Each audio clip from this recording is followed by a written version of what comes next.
সুপ্রিয় জব প্রত্যাশী ভাই বোনেরা, আসসালামু আলাইকুম। আশা করি আপনারা সবাই ভালো আছেন।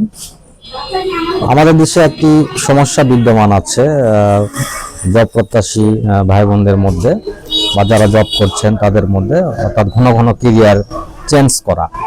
এটা আসলে অনেক ক্ষতিকর একটা দিক।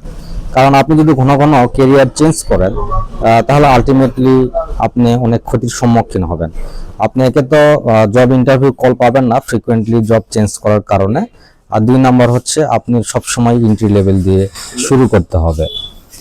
আর এই এন্ট্রি লেভেল দিয়ে শুরু করতে গেলে কি হচ্ছে, আপনাদের ক্যারিয়ার প্ল্যানিং আর ডেভেলপমেন্ট এটা হ্যাম্পার হচ্ছে, অর্থাৎ আপনার ক্যারিয়ার গ্রোথ হবে না, সেক্ষেত্রে আপনার স্যালারিও বাড়বে না।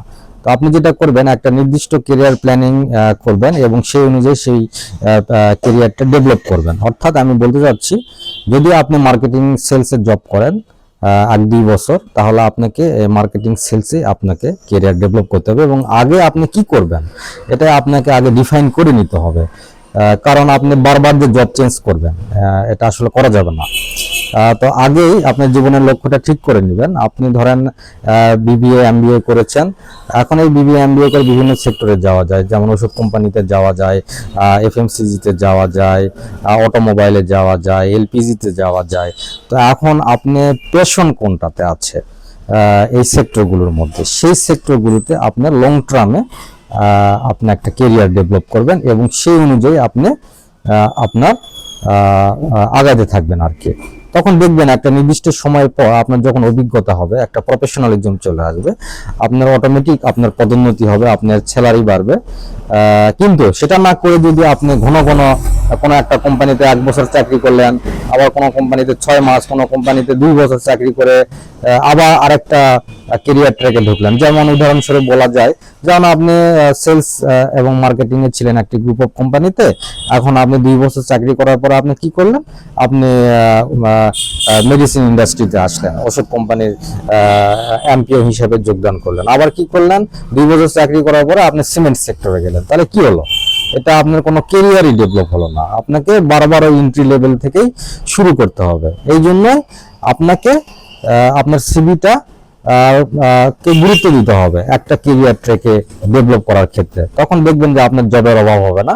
আর সেই রিলেটেড আপনাকে ট্রেনিং করতে হবে, আপনাকে স্কিল ডেভেলপ করতে হবে, কারণ এই ট্রেনিং, স্কিল ডেভেলপমেন্ট এগুলো খুবই গুরুত্বপূর্ণ বিষয়।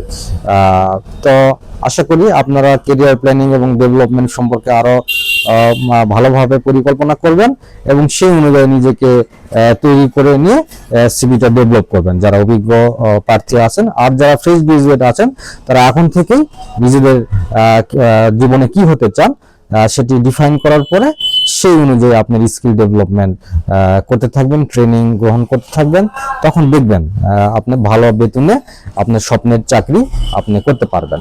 হ্যাঁ, আপনি সরকারি জব না পাওয়া পর্যন্ত প্রাইভেট সেক্টরে একটা ট্র্যাকে আপনার ক্যারিয়ার ডেভেলপ করবেন। আর সেই পাশাপাশি যদি সরকারি জবের প্রিপারেশন নেন হয়ে গেল, তো তখন আপনি সেই ক্যারিয়ার ডেভেলপ কন্টিনিউ করতে পারবেন আর কি। তো আমার কথাটা হচ্ছে, হযবরল ভাবে জব সুইচ না করে একটা নির্দিষ্ট ট্র্যাকে নিজের স্কিল ডেভেলপ করুন এবং সেই ট্র্যাকে আপনি বিদ্যমান থাকুন। একটা সময় গিয়ে আপনি অবশ্যই ফিনান্সিয়ালি আপনি ডেভেলপ হবেন আর কি। তো আশা করা যায় আপনি বিষয়টি বুঝতে পেরেছেন। HR8 এই পেজটিকে আপনি লাইক দিবেন, সাবস্ক্রাইব করবেন, ফলো করবেন এবং শেয়ার করবেন, যাতে অন্যরা উপকৃত হয়। তো ভালো থাকবেন। আসসালামু আলাইকুম।